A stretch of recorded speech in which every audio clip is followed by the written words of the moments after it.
লাকাদ খলাকনাল ইনসানা ফি আহসানি তাকবীর।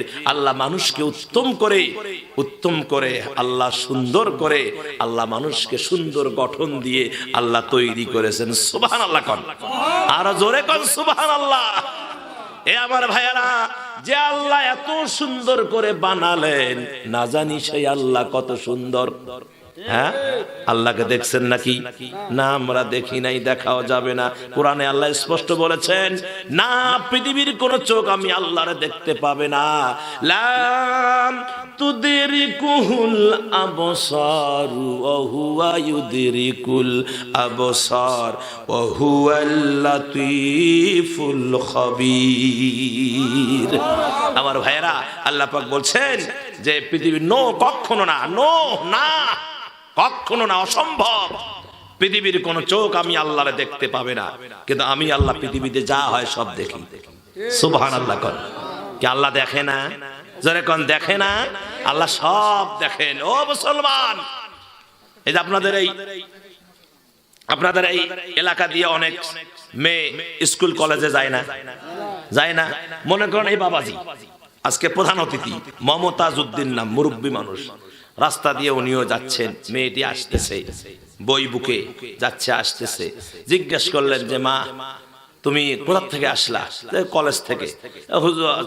চাচা মেয়েটা চোখের দিকে তাকিয়ে আছে। মেয়েটি এখন অন্যটা মনে করে ফেলছে যে মুরব্বী মানুষ, বুড়া মানুষ আমার দিকে তাকায়, লজ্জা শরম আছে না নাই?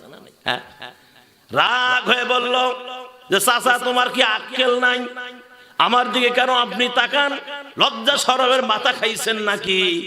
এবার চাচা বললেন, মারে তুমি হয়তো খারাপ মন্তব্য করেছো রে মা, আল্লাহর কসম করে বলছি রে মা, আমি তোমার দিকে ওইভাবে তাকাই নাই।